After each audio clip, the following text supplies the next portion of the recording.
चलिए आज हम बात करते हैं फैक्टर अफेक्टिंग इक्विलिब्रियम पे। ठीक है, अभी तक हम लोगों ने इक्विलिब्रियम कांस्टेंट के एप्लीकेशंस के बारे में पढ़ लिया है या फैक्टर अफेक्टिंग इक्विलिब्रियम कांस्टेंट पढ़ा है। हमने फैक्टर अफेक्टिंग इक्विलिब्रियम कांस्टेंट पढ़ा है मतलब प्रीवियस लेक्चर्स में। ठीक है, अभी हम पढ़ रहे हैं फैक्टर अफेक्टिंग इक्विलिब्रियम, क्योंकि ये अज्यूम किया जाता है कि जब इक्विलिब्रियम स्टैब्लिश्ड हो जाता है तो आप बोलेंगे कि concentration remain constant, pressure remain constant, temperature remain constant. ठीक है, तो ये क्या होता है, कांस्टेंट हो जाता है। तो अब आप देखिए कि कौन कौन से फैक्टर है इक्विलिब्रियम को डिस्टर्ब करते हैं। ठीक है, तो यहां पर एक प्रिंसिपल सबसे पहले अप्लाई होगा। ठीक है, कि means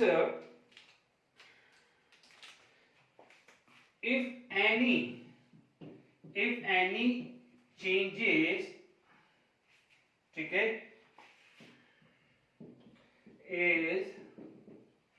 if any changes is applied to a system of equilibrium, if any changes is applied to system of equilibrium, then reaction is proceed toward that direction, proceed toward that direction to minimize the changes, ठीक है, and equilibrium reestablished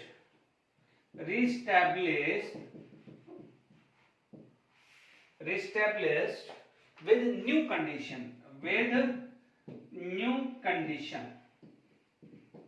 यानी आप क्या बोलोगे, according to this principle if you change the concentration या pressure या temperature, no doubt equilibrium get disturb.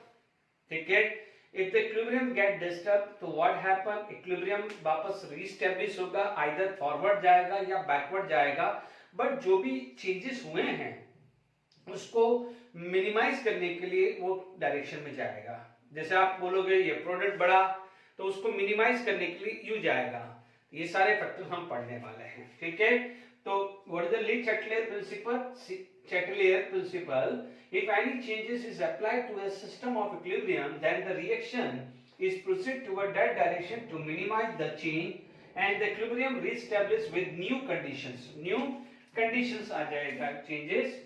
ठीक है, with new conditions। ठीक है, यहां तक समझ में आ गया है प्रिंसिपल।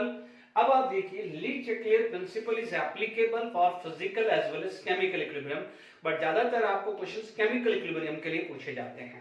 ठीक है, आप ये चीज का ध्यान रखिएगा, फैक्टर अफेक्टिंग इक्विलिब्रियम। अब इसके अंदर सबसे पहले हम केमिकल इक्विलिब्रियम पे ही बात कर लेते हैं।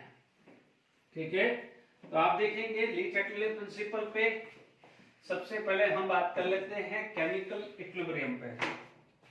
ठीक है, यानी सबसे ज्यादा काम आएगा केमिकल इक्विलिब्रियम।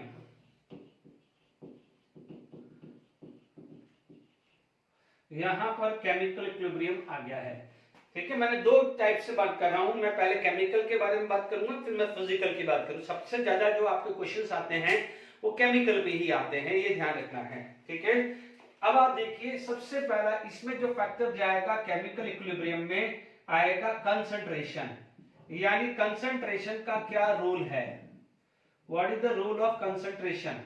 ठीक है, आप देखेंगे कंसंट्रेशन में मान लीजिए कोई भी रिएक्शंस हैं, आप सिंपल सी बात करते हैं कि मान लीजिए जैसे PCl5 can give PCl3 plus Cl2।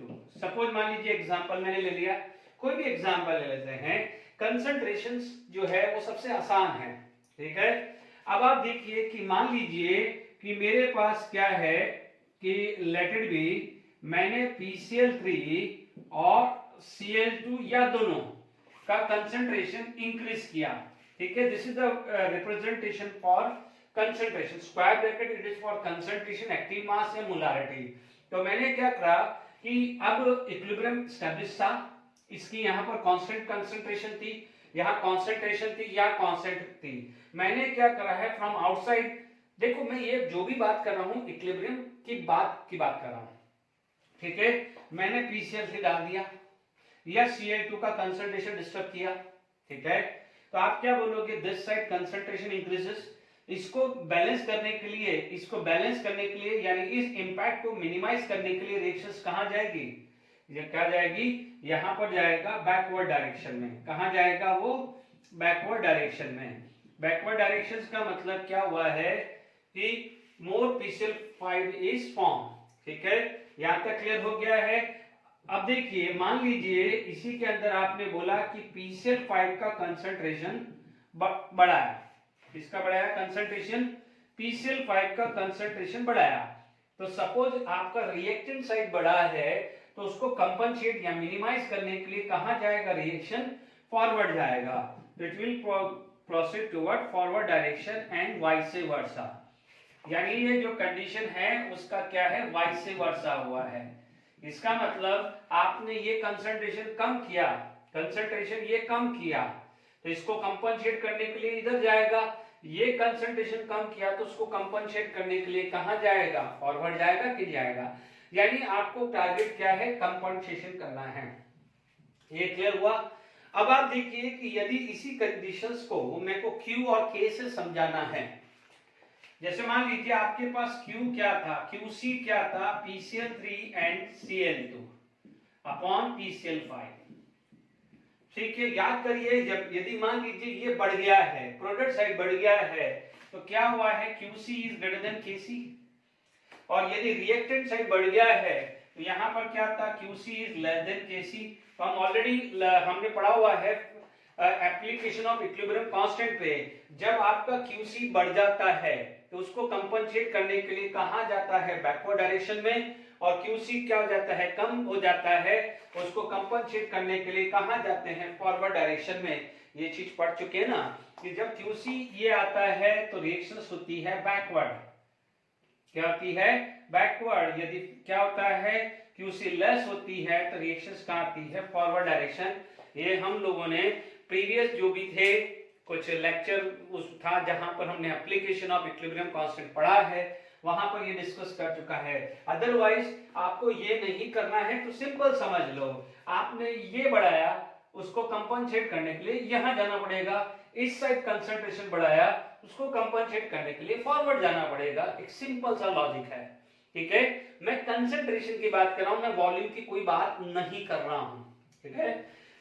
चलिए, तो पहला फैक्टर क्लियर हो गया है, कंसंट्रेशन। दूसरा जो फैक्टर आता है दैट इज द वॉल्यूम, ठीक है। वॉल्यूम की बात करें,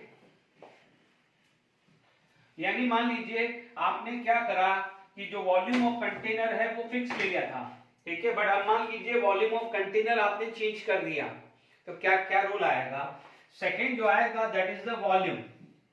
यानी वॉल्यूम आप ले रहे हो, यानी चेंज इन वॉल्यूम, वॉल्यूम ले लो या चेंज इन वॉल्यूम ले लीजिए। Is it clear. या आप इसको ये भी बोल सकते हैं, इफेक्ट ऑफ वॉल्यूम लिख दो तो और अच्छा लगेगा, इफेक्ट ऑफ वॉल्यूम, है ना। इससे पहले उसको लिख दो इफेक्ट ऑफ कंसंट्रेशन लिख दीजिए। अब देखिए इसके अंदर आपको क्या है, मैं मान लीजिए कोई भी पहली रिएक्शन लेता हूं, PCl5 give PCl3 plus Cl2। एक सिंपल सी समझ लीजिए, आपके पास क्या है कि N2 plus 3H2 give 2NH3, ठीक है। आपके पास एक रिएक्शन है H2 plus I2 give 2HI। ये तीन टाइप के रिएक्शंस है। यहां पर जो आपका KC आएगा, है ना, वॉल्यूम चेंज कर रहा हूं, मोल तो सेम रहेगा। ये मान लीजिए आपके पास क्या था, लेट इट बी, ये आया 1 माइनस x बाय v, ये x बाय v, ये v आया। तो आप समझ जाइए कि यहां पर जो भी KC आता है, ठीक है, आपके पास KC क्या आता है ना। मैं आपको एक सिंपल तरीके से समझाता हूं, दूसरे तरीके से समझाता हूं। A एंड B, ये मान लीजिए x और y है, ओके। तो आपके पास KC जो है it is equal to 1 by v, okay, वो क्या हो जाता है 1/v डेल्टा Ng होता है प्रोपोर्शनल टू डेल्टा Ng, और Kp क्या होता है, it is proportional to partial pressure of delta Ng। G का मतलब number of moles of gases product minus number of moles of gases reaction. ये derivation हम करा चुके हैं, देख लीजिएगा ये डेरिवेशन हुआ है, तो चलो मैं उसी से ही कर लेता हूं। चलिए अब देखिए ये Kc था, ठीक है, this can be Qc also, this can be Qp also. क्यों? क्योंकि यदि ये कांस्टेंट होगा, कंसंट्रेशन कांस्टेंट होगा तो Kc बोलेंगे यानी इक्विलिब्रियम सिचुएशन, और यदि कंसंट्रेशन कांस्टेंट नहीं होगा, कंसंट्रेशन वेरिएबल होगा, तो वो क्या बन जाएगा Qc। यहाँ पर क्या है, कांस्टेंट था तो आपने Kc लिखा, बट अब आप चेंज कर रहे हो तो उसे Qc भी बोलेंगे। तो यहाँ पर आप क्या बोलोगे, Qc is inversely proportional to volume. यहाँ पर Qc is directly proportional to V square, क्योंकि यहाँ पर क्या हो जाएगा, यहाँ पर कितना है डेल्टा n कितना है, यहाँ पर डेल्टा n 1 है, यहाँ डेल्टा n -2 है, यहाँ डेल्टा n 0 है। तो यहाँ पर क्या है, नो इफेक्ट ऑफ वॉल्यूम, यहाँ पर क्या है, नो इफेक्ट ऑफ वॉल्यूम, क्योंकि यहाँ पर क्या है, Qc is directly proportional to volume की पावर 0, यानी Qc is independent on the volume. Qc क्या हो जाएगा, वॉल्यूम पे इंडिपेंडेंट हो जाएगा, ठीक है। अब देखिए यहां पर अब ढंग से समझ लीजिएगा कि आपको क्या करना है, तो ये चीज समझ में आ गई है, डेरिवेशंस अपन ऑलरेडी पढ़ चुके हैं। ओके, अब आपके पास क्या चीज है कि मान लीजिए आपके पास ये है कि वॉल्यूम इंक्रीज करना या वॉल्यूम डिक्रीज करना, दो ही चीज आएगी। इसमें भी क्या होगा, वॉल्यूम इंक्रीज करना हुआ या वॉल्यूम डिक्रीज करना हुआ। यहां पर तो वॉल्यूम इंक्रीज करो डिक्रीज करो तो वॉल्यूम पे Qc यहाँ इंडिपेंडेंट है, और आपको Qc क्यों बोल रहा हूँ, Kc क्यों नहीं बोल रहा हूँ बच्चों, यदि यहाँ पर इक्विलिब्रियम स्टेब्लिश हुआ है तो वो तो Kc ही होगा, बट यदि आपने इंटेंसली वॉल्यूम चेंज कर दी, कंसंट्रेशन चेंज होगा, तो it is going to be Qc। याद आ रहा है, इसीलिए अपन इसको Qc ले रहे हैं, ठीक है। अब आप देखो वॉल्यूम बढ़ा तो Qc क्या हुआ है, कम हो गया है, Qc लेस देन Kc हुआ है। वॉल्यूम यदि कम हुआ है, वॉल्यूम लेस हुआ है, तो Qc ग्रेटर देन Kc आ जाएगा, ठीक है। यहां पर आप देखो वॉल्यूम बढ़ा तो Qc ग्रेटर देन Kc आया, यहां पर वॉल्यूम कम हुआ है तो Qc क्या हो जाएगा, लेस देन Kc आया। आप देख लीजिए Kc तो कांस्टेंट होगा, Qc वेरिएबल है, Kc तो क्या है, कांस्टेंट है, this is constant, this is variable, क्योंकि जब ये कांस्टेंट है, इक्विलिब्रियम जब फर्स्ट टाइम एस्टैब्लिश हुआ था तो ये वैल्यू फिक्स थी, बट जैसे ही आपने यहां पर वॉल्यूम चेंज करी तो क्या हुआ है, Kc नहीं रहा, अब वो क्या हो जाएगा Qc, that is reaction question, ठीक है।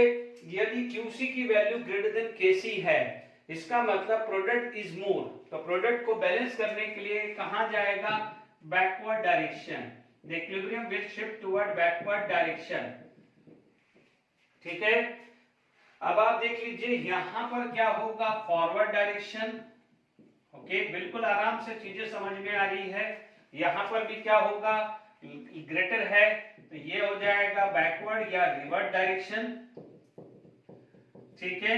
यहां पर क्या हो जाएगा, फॉरवर्ड डायरेक्शन, ठीक है। तो अब आप देखो क्वेश्चंस कैसे पूछेगा, कि मान लीजिए इस क्वेश्चंस के अंदर दिया तो आप बोलोगे, जैसे मान लीजिए आपसे बोला कि फॉर इक्विलिब्रियम दिस, है ना, if we increase the volume what is the effect, effect क्या होगा, मान लीजिए वॉल्यूम बढ़ा, सपोज ये है, तो आप बोलोगे फॉरवर्ड डायरेक्शन है, तो आप क्या बोलोगे कि on increasing the volume more PCl3 और मोर Cl2 विल फॉर्म, ये आया। सपोज वॉल्यूम डिक्रीज हुआ तो आप बोलोगे वॉल्यूम डिक्रीज पे क्या हुआ है, बैकवर्ड डायरेक्शन आएगा, तो बैकवर्ड डायरेक्शन आएगा तो यानी मोर PCl5 विल फॉर्म। यहां पर स्टेटमेंट क्या बनेगा कि on decreasing the volume more PCl5 can form. Similarly इधर क्या हो जाएगा, बैकवर्ड डायरेक्शन जा रहा है कि on increasing the volume more nitrogen more hydrogen will produce, on decreasing the volume more ammonia get produce. तो यहां पर क्या होगा, क्योंकि यहां पर डेल्टा 0 है तो इसका मतलब Qc is independent on the volume, ठीक है।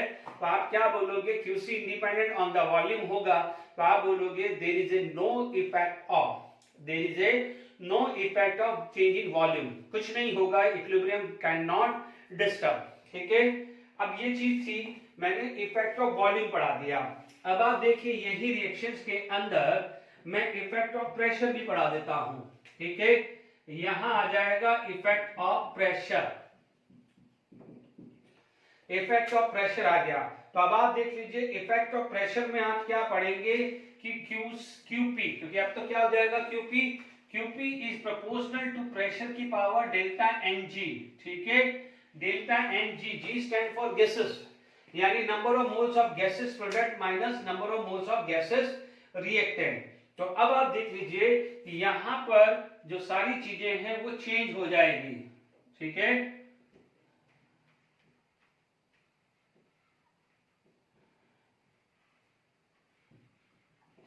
देखिए यहां पर मैं एक एग्जांपल ले रहा हूं,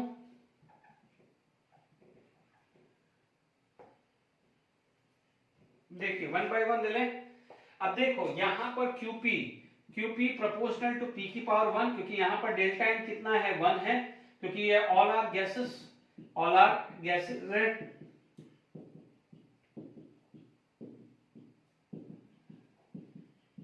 ठीक है। आराम समझ में आ रहा है, ओके। अब आप देखिए यहां पर आ जाएगा 1 अपॉन पी स्क्वायर आएगा, -2 है, ठीक है। ये क्यूपी लिख दिया, या क्यूपी क्या हो जाएगा पी की पावर 0, यानी नो इफेक्ट ऑफ प्रेशर। तो ये तो खत्म हुआ, ये भी खत्म हो गया, there is no effect of pressure, ठीक है। अब आप देख लीजिए कि यहां पर प्रेशर बढ़ाया है, ठीक है, प्रेशर बढ़ाया है। तो प्रेशर बढ़ाया on increasing the pressure, on decreasing the pressure, ठीक है।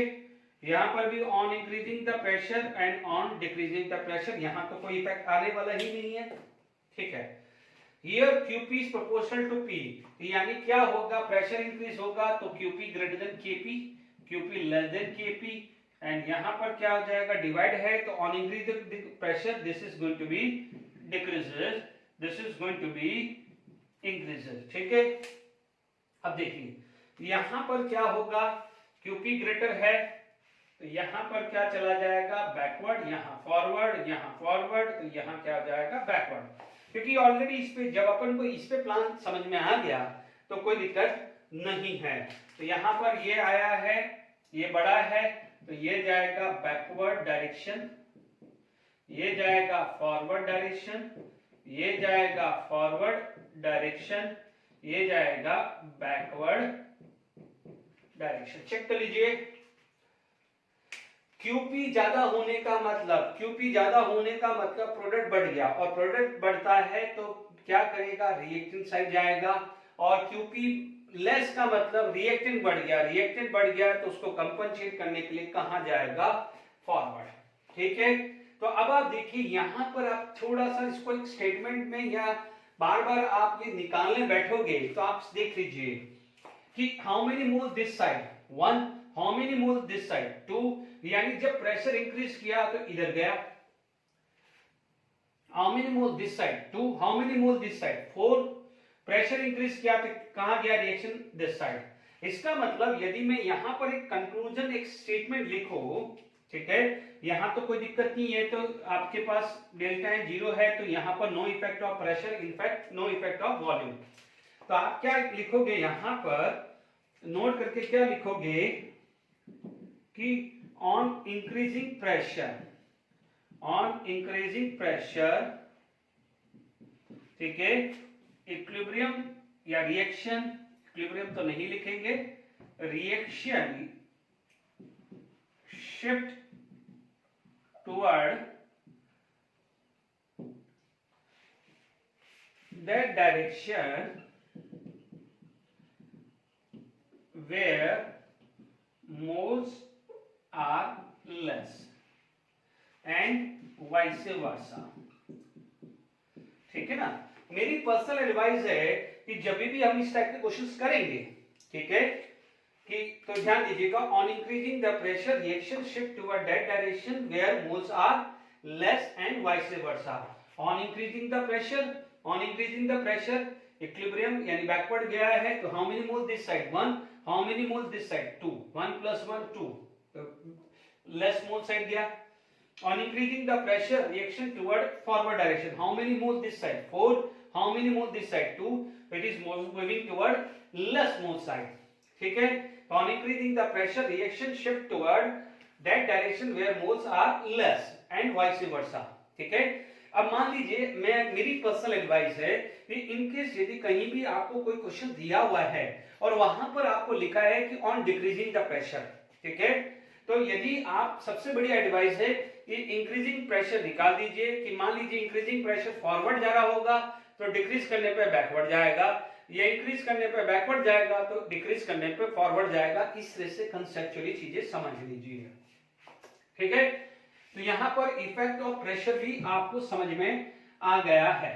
ठीक है, अब आप देखिए यहां पर इसी चीज को अभी आप सारे बच्चे बिल्कुल ध्यान दीजिएगा।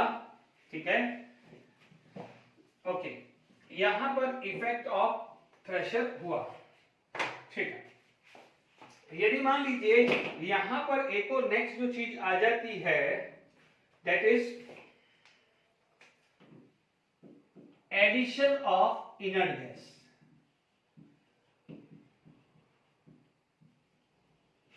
एडिशन ऑफ इनर्ट गैस, ठीक है, इनर्ट गैस का मतलब विच इज केमिकली इनएक्टिव। ठीक है, यानी मान लीजिए कोई भी इक्विलिब्रियम एस्टैब्लिश है, तीनों रिएक्शन ले ली PCl5 वाली जो तीनों है वैसे समझ लीजिए। If we add inert gas नहीं बोल के वो addition of helium, neon, argon, krypton, xenon बोल देगा। ठीक है, ऑल आर इनर्ट गैस यानी group number 80 and they are chemically inactive. तो ध्यान दीजिएगा moles are not going to be change, moles are not going to be change क्योंकि chemical reactions हो ही नहीं तो मोल्स चेंज होगी नहीं। ये पहला पॉइंट क्लियर होना चाहिए।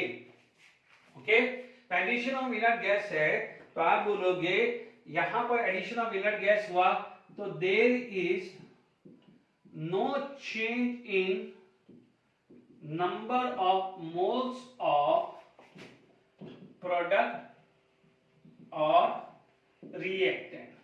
किसी भी साइड मोल्स का कोई चेंज नहीं होने वाला है इनर्ट गैस के एडिशन पे, तो वो तो हटा दीजिए। ठीक है, अब इसके अंदर दो चीज है। आप सबसे पहले एडिशंस कर रहे हैं कांस्टेंट वॉल्यूम पे। कब ऐड कर रहे हैं? जब कांस्टेंट वॉल्यूम पे। तो आप देखेंगे मोल चेंज नहीं हुआ तो आप यहां पर आप क्या बोलोगे? मोल्स जो है वो कांस्टेंट है। आप बोलोगे जो वॉल्यूम है वो क्या है? कांस्टेंट है। तो आप देखोगे मोल्स कांस्टेंट, वॉल्यूम कांस्टेंट, तो इसका मतलब क्या है? कंसंट्रेशन ये है, ये भी कांस्टेंट हुआ। कंसंट्रेशन क्या हुआ है? कांस्टेंट, यानी मोलारिटी कांस्टेंट हुआ। तो मोल कांस्टेंट और आपने कांस्टेंट वॉल्यूम पे ऐड हुआ है ये है, तो आप क्या बोलोगे? जब ये कांस्टेंट आया तो there is no change, there is a no change if we add inert gas at constant volume in either case, और केस either केस क्या है? डेल्टा एन 0 और delta N does not equal to 0। कोई सा भी case ले लो उसमें change होगा नहीं। मैंने तीन टाइप के केस ले रहा हूं, delta N 0, delta N greater than 0, delta N less than 0, ये तीनों केस में समझा रहा हूं। तो आप बोलोगे there is no change if we add inert gas at a constant volume. Please ध्यान दीजिएगा इनर्ट गैस किस में ऐड कर रहे हैं, ये गड़बड़ी नहीं होनी चाहिए।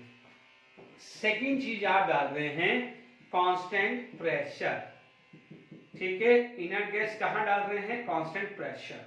ठीक है, कांस्टेंट प्रेशर डाल रहे हैं तो मोल्स तो कांस्टेंट है। आप क्या बोलोगे? कांस्टेंट प्रेशर है तो मोल्स तो चलो कांस्टेंट है, but what about volume?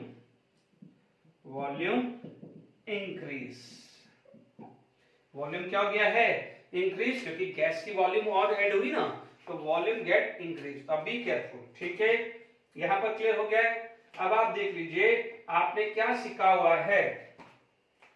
QC proportional to 1/v की पावर डेल्टा n, ये लिखा हुआ है, ये पढ़ा हुआ है, ठीक है। अब आप देखिए PCl5 will give PCl3 plus Cl2, ठीक है।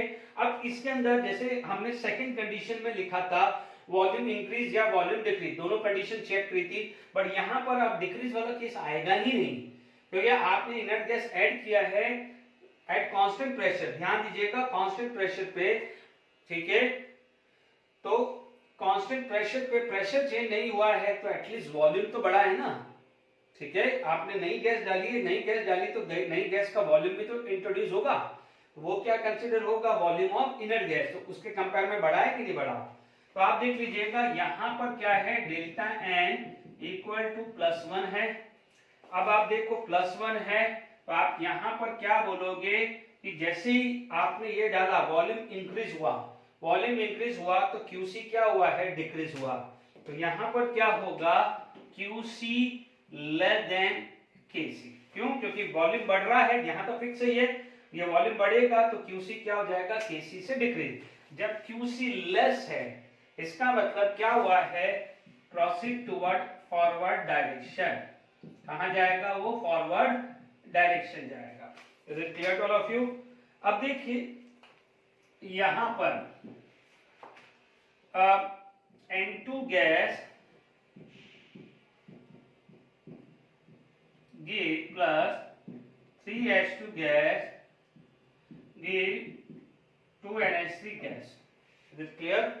अब आप देखो यहां पर डेल्टा एन की वैल्यू कितनी है, -2, हियर डेल्टा एन -2, तो डेल्टा एन -2 है तो ऊपर चला जाएगा तो डेल्टा एन यानी volume directly proportional to this, तो वॉल्यूम बढ़ा तो इसका मतलब क्यूसी की वैल्यू बढ़ेगी, तो here the Q C is greater than K C, Q C greater than K C, हो जाएगा कि नहीं होगा, ठीक है।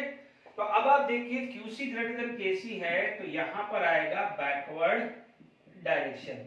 आप देख लीजिए मैंने जो वॉल्यूम का इफेक्ट पढ़ाया था उससे कितना आसान हो गया है आपके लिए। और तीसरा कंडीशन मान लीजिए यहां पर आपके पास आया जैसे H2 gas plus I2 gas 2HI gas, या बोलोगे डेल्टा एन इक्वल टू 0 तो आप बोलोगे नो इफेक्ट, कोई भी इफेक्ट नहीं आने वाला है, ठीक है। तो QC समझ लीजिए, QC का और KC का रोल अब आप देख लीजिए, उससे कितना आसान कर दिया है मैंने, ठीक है। आप देख लीजिए जिस साइड आपके पास कम बढ़ गया है उसको आपको कंपनसेट करने के लिए उस डायरेक्शन में इक्विलिब्रियम जा रहा है। तो एडिशन ऑफ इनर्ट गैस आपको आई होप समझ में आ गया होगा, ठीक है। अब आप देखेंगे नेक्स्ट जो चीज आ जाती है एडिशन ऑफ कैटलिस्ट, ठीक है, एडिशन ऑफ कैटलिस्ट, ठीक है।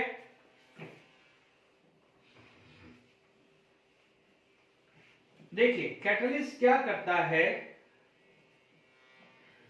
ये कैटलिस्ट का जो इफेक्ट है या कैटलिस्ट के बारे में जो डिस्क्रिप्शन है हाउ इट इज वर्क, इसका क्या मैकेनिज्म होता है वो आप स्टैंडर्ड 12 में पढ़ोगे, ठीक है। अभी आप ये जरा ग्राफ देख लीजिए, ठीक है।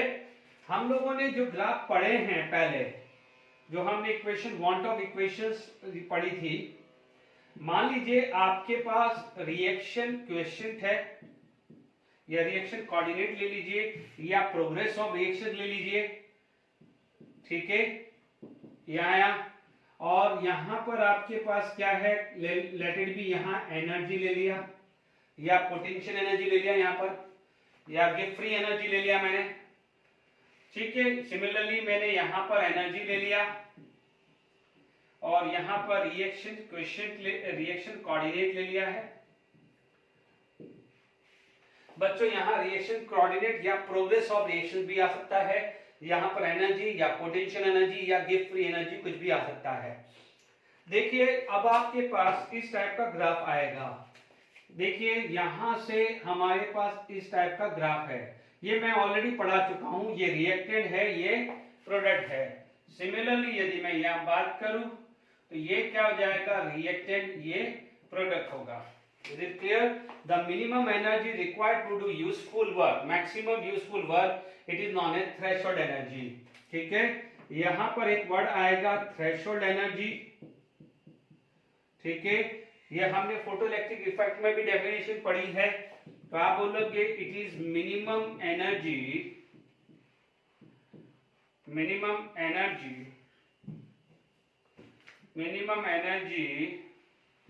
required by reactant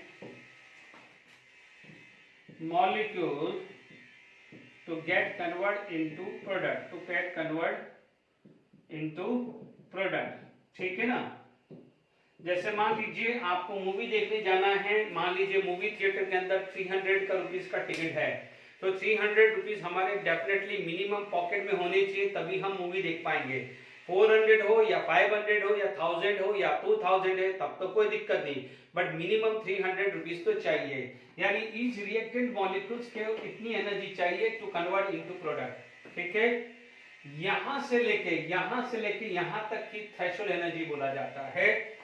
तो यहां पर हमारे को पता है कि ईच रिएक्टेंट मॉलिक्यूल, यानी हर रिएक्टेंट मॉलिक्यूल्स का या किसी भी मॉलिक्यूल्स का अपनी खुद की एक इंटरनल एनर्जी होती है।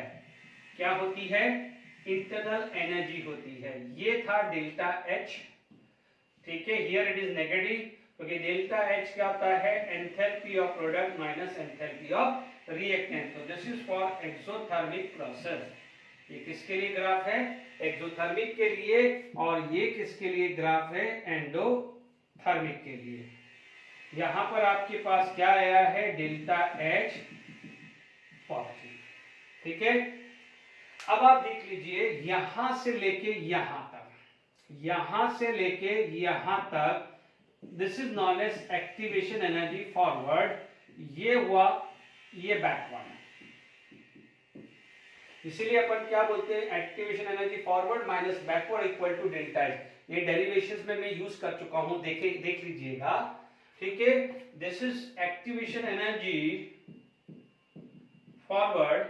ठीक है, and this is activation energy यहां तक, नीचे तक है, वो बैकवर्ड है। ठीक है, forward minus backward delta H है, क्योंकि फॉरवर्ड लेस से बैकवर्ड ज्यादा है, इसलिए डेल्टा एच का वैल्यू नेगेटिव आएगा।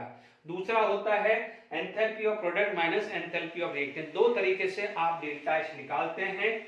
डेल्टा एच निकालते हैं enthalpy of product minus reactant, और डेल्टा एच होता है activation energy forward minus backward. ठीक है, यदि फॉरवर्ड ग्रेटर देन बैकवर्ड हुआ लाइक दिस, तो डेल्टा एच पॉजिटिव आएगा, या प्रोडक्ट की एनर्जी रिएक्टेंट से एनर्जी ज्यादा हुई तो यहां डेल्टा एच पॉजिटिव आना है। ठीक है, मान लीजिए रिएक्टेंट की प्रोडक्ट से ज्यादा हुई तो डेल्टा एच नेगेटिव आएगा, या फॉरवर्ड की लेस देन क्या है, बैकवर्ड हुई, तो डेल्टा एच क्या आएगी, नेगेटिव। ये कई बार क्वेश्चन पूछे जा सकते हैं। ठीक है, यहां तक क्लियर हुआ? What is the activation energy? It is the difference of threshold energy minus average energy, क्योंकि each and every reactant molecules कुछ ना कुछ उसकी इंटरनल एनर्जी होती ही है, कुछ ना कुछ अपनी इंटरनल एनर्जी होती है। It is in the form of potential energy या वाइब्रेशनल एनर्जी, ट्रांसलेशन एनर्जी। ठीक है, एक से ज्यादा रिएक्टेंट मॉलिक्यूल्स हैं तो वहां पर आप उसका एवरेज एनर्जी मान लें। यहां पर एक और टर्मिनोलॉजी आती है which is known as activation energy. हालांकि ये मैं पहले पढ़ा चुका हूं, फिर भी मैं डिटेल में समझा रहा हूं, व्हिच इज रिप्रेजेंट बाय ईए। आप उसको क्या बोलोगे?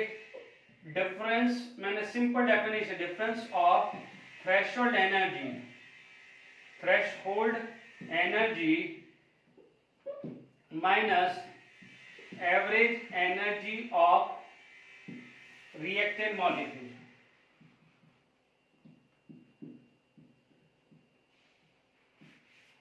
Reactant molecules. तो अब आप देखो, इतना मैंने डिटेल में समझा दिया।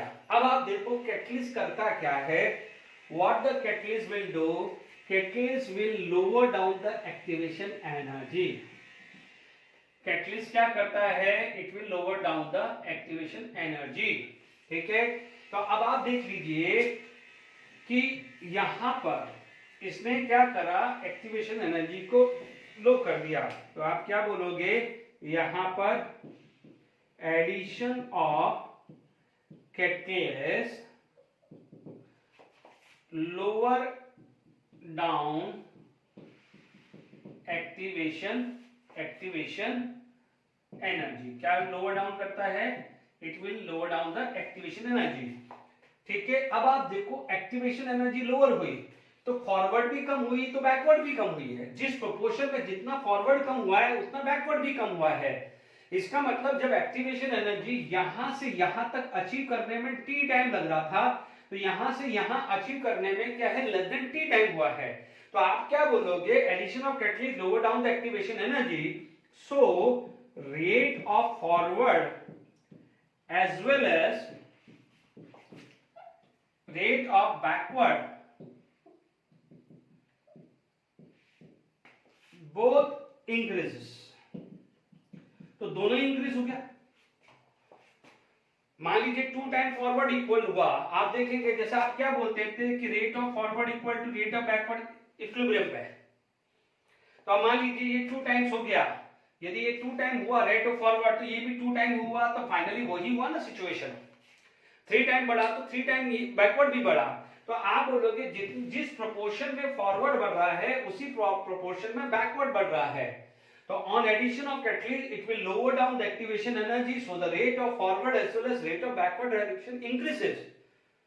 ठीक है, तो दोनों इंक्रीज हो गया है in a same proportion, in a same proportion। अब जब सेम प्रोपोर्शन हुआ है तो अब आप देखो क्या होगा कि no effect of equilibrium, no effect on equilibrium, no effect on equilibrium, यानी इक्विलिब्रियम को कोई फर्क नहीं पड़ने वाला। अब आप बोलोगे कि सर फर्क नहीं पड़ने वाला तो हुआ क्या? देखो फर्क जो भी पड़ेगा इक्विलिब्रियम अटेन होने से पहले पड़ेगा। इक्विलिब्रियम अटेन होने के बाद कुछ नहीं होगा। फर्क क्या हो जाएगा कि देखो ये पूछेगा कि इक्विलिब्रियम पे क्या फर्क पड़ा, तो नो इफेक्ट ऑफ इक्विलिब्रियम। तो आप बोलोगे सर कैटलिस्ट डालने का फायदा क्या हुआ? आपको कैटलिस्ट डालने का ये फायदा हुआ कि इक्विलिब्रियम जल्दी अटैक हो गया। मान लीजिए पहले इक्विलिब्रियम 10 मिनट के अंदर स्टेब्लिश होता था, वो इक्विलिब्रियम 5 मिनट में हो गया या 7 मिनट में हो गया या 2 मिनट में हो गया है। तो ओनली क्या हो जाएगा, ये क्या होता है, speed up to attain equilibrium. यानी जब आपकी शुरुआत इनिशियल कंडीशन से इक्विलिब्रियम स्टैब्लिश होने तक का जो टाइम लग रहा था उसको रिड्यूस कर देता है, सिर्फ इतना होता है। प्लीज ध्यान दीजिएगा, आपका इस टॉपिक में तो सिर्फ यही वर्ड आया है कि there is a no effect on addition of catalyst on equilibrium. ठीक है, catalyst only speed up to attain equilibrium, यानी इक्विलिब्रियम अटेन करना है वो बात कर रहा है। ठीक है, इक्विलिब्रियम को डिस्टर्ब वो कर नहीं पाएगा। ये क्लियर हुआ कि नहीं हुआ? चलिए, सॉरी ये 4th नहीं था, 5th था, एडिशन ऑफ कैटलिस्ट 5th था, अब मैं 6 ले रहा हूं। ठीक है, तो ये क्लियर हो गया है। अब आप देखिए टेम्परेचर, यहां पर सॉरी ये ग्राफ यहां काम आ सकता था मेरे।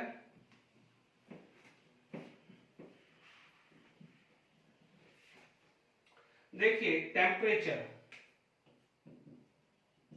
हालांकि मैं इस ग्राफ से भी नहीं, टेम्परेचर, ठीक है, ये ग्राफ अपन ने समझ लिया डेल्टा एच, ये टेम्परेचर में भी इस ग्राफ का आप यूज ले सकते हो। देखिए हम लोगों ने पढ़ा हुआ है वॉल्ट ऑफ इक्वेशन, इसको कई जगह क्लेसिस-क्लैपेरन इक्वेशन भी बोलते हैं। वॉल्ट ऑफ इक्वेशंस आपने पढ़ा है, अदरवाइज मैं पहले मैं जो ऑर्थोडॉक्स वे में समझा देता हूं, फिर मैं आपको ट्रिक से सिखा दूंगा, डोंट वरी। अब आप देखो वॉल्ट ऑफ इक्वेशंस में आपने क्या पढ़ा है कि log k2 by k1 equal to delta H upon 2.303 r 1 upon t1 minus 1 upon t2, ये पढ़ा हुआ है। ठीक है, ये चीज पड़ी हुई log k2 यानी equilibrium at t2 and k1 equilibrium at constant eight t1 temperature. अब मान लीजिए मैं कुछ एग्जांपल लेता हूं। आपने ये पढ़ा है N2 + 3H2 give to NH3। ठीक है, अब सेकेंड रिएक्शन आपने पढ़ी है,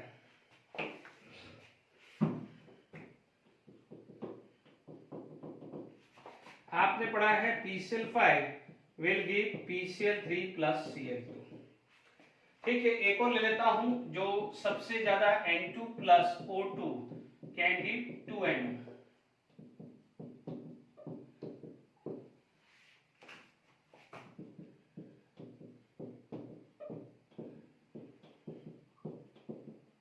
ये तीन रिएक्शन दे रहा हूं, याद आ रहा हो थर्मोडायनामिक ये फॉर्मेशन है, तो यहां पर डेल्टा H क्या होगा, नेगेटिव। यहां पर डिकम्पोजिशन है तो यहां पर क्या हो जाएगा, डेल्टा H पॉजिटिव। ठीक है, ध्यान दीजिए घर का फोन एक्सेप्शन याद करिए, जहां पर पढ़ाया था एंथैल्पी ऑफ फॉर्मेशन ऑफ घर का फोन इज पॉजिटिव। भले ये फॉर्म हो रहा है बट पॉजिटिव आएगा, याद करिए। ठीक है, नोट चेक कर लीजिए, मैंने लिखवाया हुआ है डेल्टा H पॉजिटिव। ठीक है, अब समझिए, यहां पर मेरा टेम्परेचर बढ़ाया, टेम्परेचर बढ़ाने का मतलब T1 ग्रेटर देन T, अब वाइस वर्सा कर देना बच्चों। इनमें मैं इंक्रीज कर रहा हूं, मान लीजिए इंक्रीज फॉरवर्ड जा रहा है तो डिक्रीज बैकवर्ड जाएगा। इसका मतलब मैं यहां पर बोल रहा हूं टेम्परेचर इंक्रीजेस, यहां लिख रहा हूं टेम्परेचर इंक्रीजेस, यहां लिख रहा हूं टेम्परेचर इंक्रीजेस। ठीक है, अब देखिए टेम्परेचर इंक्रीजेस हुआ है। ओके, तो अब आप देखो यहां डेल्टा H नेगेटिव है, ये वाला टर्म समझना, ये टर्म आपका टेम्परेचर इंक्रीज करने पे ये पॉजिटिव हुआ, ये तो पॉजिटिव है ना, because T2 is greater then T1, T2 is greater then T1, तो ये पॉजिटिव हुआ। अब ये नेगेटिव हुआ तो क्या हो जाएगा, K1 ग्रेटर देन K2, यानी इक्विलिब्रियम कांस्टेंट क्या हो रहा है, डिक्रीज हो रहा है, इक्विलिब्रियम कांस्टेंट डिक्रीज हो रहा है। ठीक है, अब देखिए यहां पर क्या होगा कि ये पॉजिटिव है, पॉजिटिव पॉजिटिव यानी K2 by K1 is positive, तो यहां पर क्या आ जाएगा, K1 लेस देन K2 आ जाएगा, और ये भी पॉजिटिव पॉजिटिव, ये भी क्या हो जाएगा, K1 लेस देन K2 आया। Is it clear to all of you, K1 less than K2 आ गया। आई होप यहां तक समझ में आ रहा है। ओके,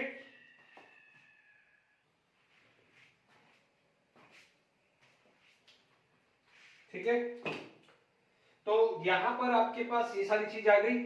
ओके, अब हमारे पास आप देखेंगे कि ये K2 कम हो रहा है, K2 कम हो रहा है, K2 कम हो रहा है, इसका मतलब क्या चीज बढ़ रही है, K2 कम हो रहा है तो कंपनसेट करने के लिए कहां जाएगा। देखिए K2 कम होने का मतलब, देखिए ये आप बोल सकते हैं कि जो T2 पे I am talking about the T2 at T2 क्या हो गया है, QC ग्रेटर देन K2 आ गया, या QC जो है इसमें K2 ग्रेटर हो गया, यहां पर क्या है QC K2 से ग्रेटर हो गया। कब, ठीक है, जब ये चीज बढ़ गया है, प्रोडक्ट साइड बढ़ गया है, तो उसको कंपनसेट करने के लिए कहां जाएगा, बैकवर्ड, क्योंकि कम हुआ है ना, K2 कम हुआ है ना, इक्विलिब्रियम कांस्टेंट जो है वो टेम्परेचर पर डिपेंड करता है। अभी तक जो भी अपन पढ़ रहे थे उसमें इक्विलिब्रियम कांस्टेंट चेंज नहीं हो रहा था, बिकॉज आपने देखा है फैक्टर अफेक्टिंग इक्विलिब्रियम कांस्टेंट पे K is depend upon temperature, mode of representation and stoichiometric coefficient. ठीक है, ये तीन मेजर फैक्टर थे जो इक्विलिब्रियम कांस्टेंट को चेंज करते थे, तो इसी फैक्टर के अंदर इक्विलिब्रियम कांस्टेंट चेंज किया है। अभी तक Q चेंज होता था, K कांस्टेंट होता था, जबकि यहाँ पर K चेंज हो रहा है, ये ध्यान रखना। K पहले के कंपेयर में कम हो गया है, तो जब K पहले के कंपेयर में कम हुआ है तो Q क्या हो जाएगा, बढ़ जाएगा, ऐसा बोलते हैं। K पहले के कंपेयर में बढ़ा है यानी Q क्या है, कम हो गया उससे।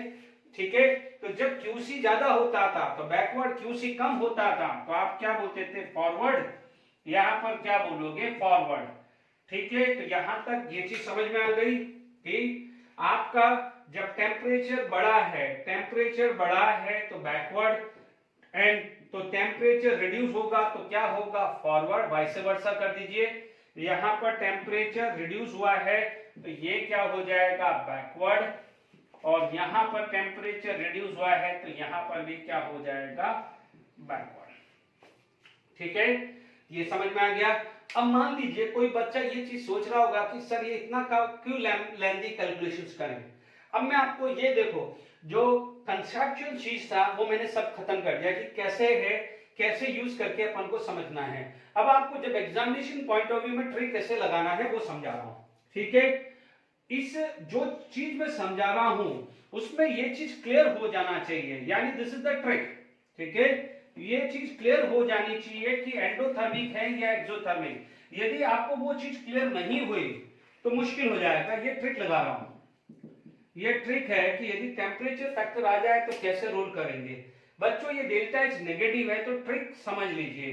डेल्टा एच नेगेटिव का मतलब मैं ऑलरेडी समझा चुका हूं, heat added at product side. Delta H positive का मतलब heat added at reactant side. ठीक है, डेल्टा एच पॉजिटिव का मतलब क्या हुआ है, हीट एडेड एट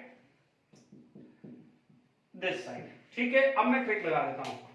यदि आपने बोला कि इस रूम का टेम्परेचर बढ़ गया, ठीक है, रूम का टेम्परेचर बढ़ने का मतलब हीट बढ़ गई, तो आप समझ लीजिए कि जब टेम्परेचर बढ़ेगा, टेम्परेचर बढ़ेगा तो हीट बढ़ेगी, हीट बढ़ेगी तो more amount of heat supply to decompose ammonia, यानी यहां पर हीट बढ़ी है तो more amount of heat supply to ammonia.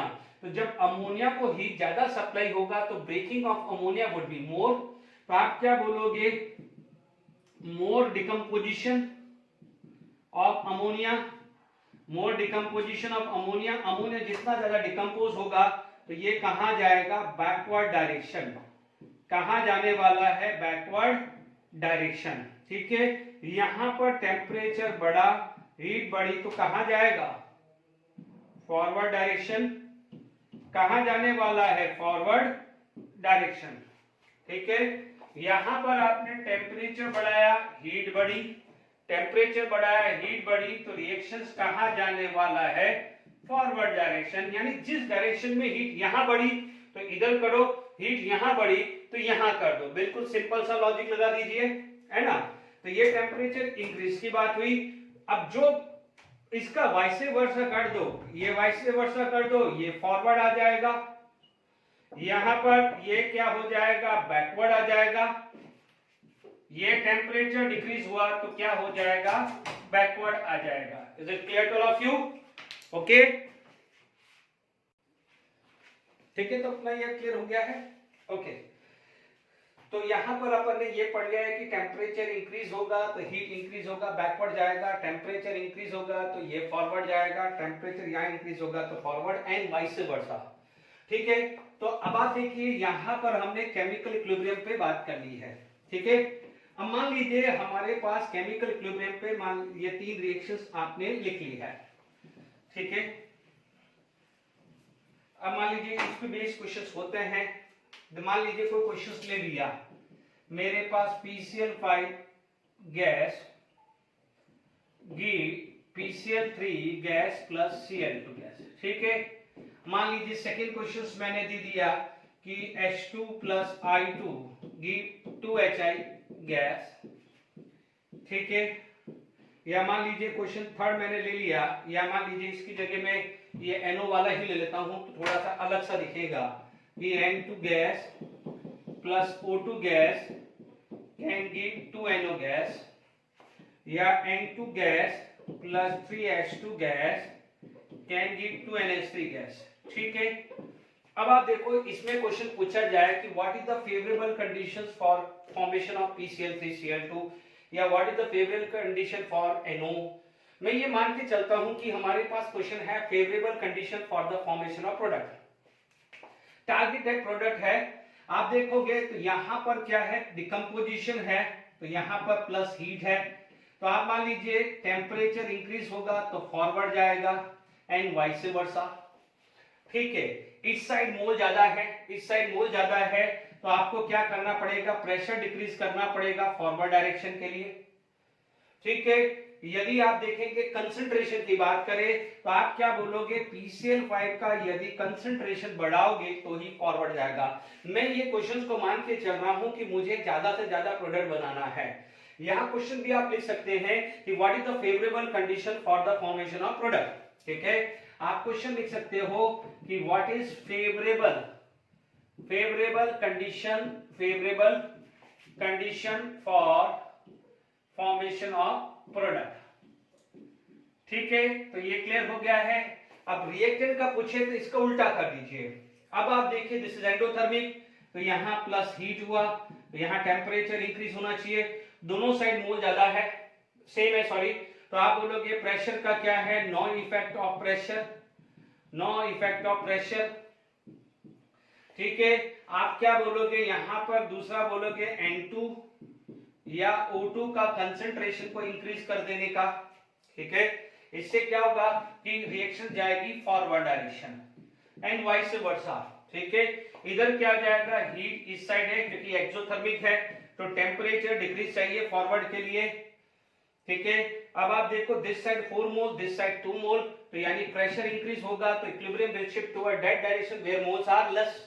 ठीक है, यहां पर N2 या H2 के कंसंट्रेशन को इंक्रीज कर देंगे तो रिएक्शन जाएगी फॉरवर्ड। बैकवर्ड के लिए पूछे है तो ये रिवर्स कर देने का है। ये क्वेश्चंस अपन को ली चैटरल प्रिंसिपल पे आएगा। No effect of catalyst. ठीक है, इनर्ट गैस आप ऐड कर रहे हो तो इसका मतलब वॉल्यूम बढ़ रहा है, इसका मतलब प्रेशर डिक्रीज हो रहा है। तो जो प्रेशर, ऐसा समझ लीजिए कि वॉल्यूम इंक्रीज हो रहा है उसके हिसाब से इनर्ट गैस की कंडीशंस आप ले सकते हैं। चलिए अब हम बात कर सकते हैं कि यहां पर हमारे पास ये इक्विलिब्रियम आ गया है। ठीक है, यहां पर आपके पास सबके पास इक्विलिब्रियम क्वेश्चंस आ चुका है। ओके, तो ये क्वेश्चंस आपके पास है। अब मान लीजिए कोई भी फिजिकल इक्विलिब्रियम है। ठीक है, मान लीजिए आपके पास फिजिकल इक्विलिब्रियम है, तो फिजिकल इक्विलिब्रियम में आपको ली चैटलर प्रिंसिपल लगाना है। तो आप फिजिकल इक्विलिब्रियम पहला आएगा मेल्टिंग ऑफ आइस आ गया, तो दूसरा आ जाएगा बॉइलिंग ऑफ वाटर आ जाएगा या वेपराइजेशन बोल दें। तीसरा क्या हो जाएगा, डायमंड का आ जाता है या सॉलिडिटी। तीसरा क्या हो जाएगा, ग्रेफाइट्स, कार्बन ग्रेफाइट्स है ना, से कार्बन डायमंड बनना, एक ये आ जाता है, इसमें भी इक्विलिब्रियम आ गया। ये तीन मेन है, मेनली तो यही आता है मेल्टिंग ऑफ आइस। ठीक है, यहां आप बोलोगे H2O सॉलिड से H2O लिक्विड। ठीक है, आपको पता है कि आइस फ्लोट ऑन द, मैं आपको बहुत सिंपल है, आइस फ्लोट ऑन वाटर। यहां पर क्या होगा, डेंसिटी लो होगी, यहां डेंसिटी क्या हुई, हाई। ये तो समझ में आई। और आपको पता है for a given mass density is inversely proportional to volume. फिर भी हमने ये पढ़ा है कि volume of ice is high than volume of water. ये हमने हाइड्रोजन बॉन्डिंग का कंसेप्ट पढ़ा हुआ है। ठीक है, अब आप देखिए ये क्या है, यहां पर क्या है, एंडोथर्मिक, दिस इज एंडोथर्मिक, ये रिएक्शंस क्या है, endothermic. Here delta H is positive, endothermic है। तो मान लीजिए आपको मेल्टिंग ऑफ आइस कराना है, मेल्टिंग ऑफ आइस चाहिए। मान लीजिए आप बोलोगे what is the favourable condition for melting of ice, यानी यहां जाना है। ठीक है, यहां जाना है तो आप बोलोगे सर टेम्परेचर बढ़ा दो, बढ़ाओगे से आइस को आप टेम्परेचर बढ़ाओगे तो मेल्ट होगा। अब आप देखो वॉल्यूम यहां लो है, तो आप बोलोगे प्रेशर जब बढ़ाओगे, तो प्रेशर जब बढ़ेगा तो इक्विलिब्रियम शिफ्ट उस साइड जाएगा जहां पर वॉल्यूम लेस है। कहां पर वॉल्यूम लेस है, टुवर्ड दिस। तो यानी मेल्टिंग ऑफ आइस के लिए आपको टेम्परेचर ज्यादा और प्रेशर हायर चाहिए, ये समझ जाइए।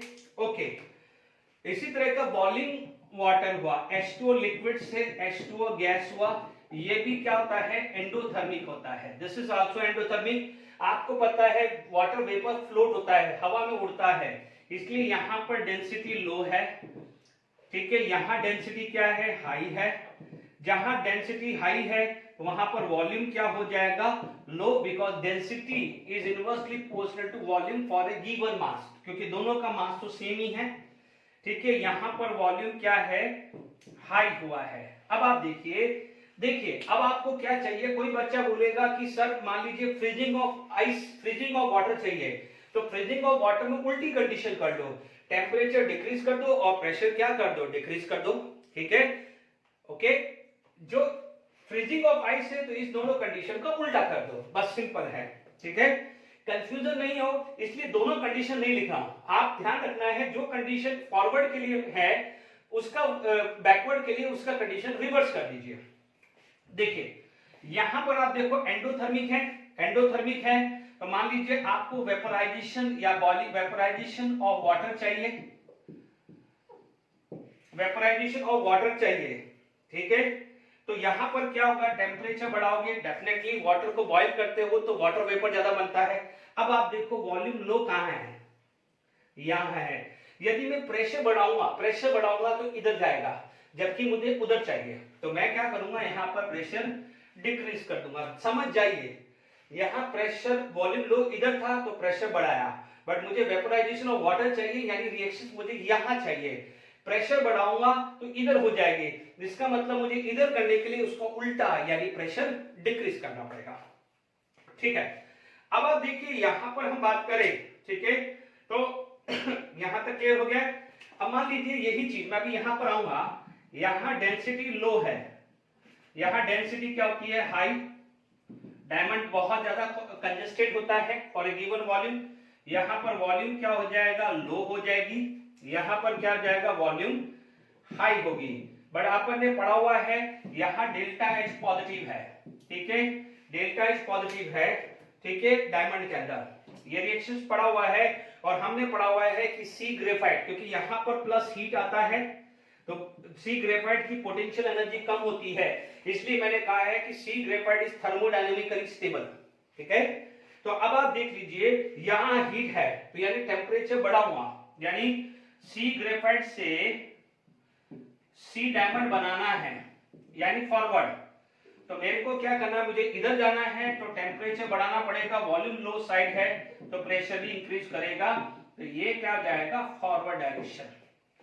ठीक है, यहां पर आप केपी बोलते हैं, तो हियर बॉइलिंग पॉइंट में केपी क्या होता है, this is partial pressure of H2O, partial pressure of H2O। तो यहां पर कई बार एक वर्ड एक फॉर्मूला आता है which is known as relative humidity. हम डे टू डे लाइफ में बात करते हैं रिलेटिव ह्यूमिडिटी, ठीक है, this is partial pressure of vapour, partial pressure of water vapour, है ना, divided by vapour pressure, divided by vapour pressure of water at that temperature, यानी जिस भी टेम्परेचर है, partial pressure of water vapour divided by vapour pressure of this, यानी partial pressure ये आया।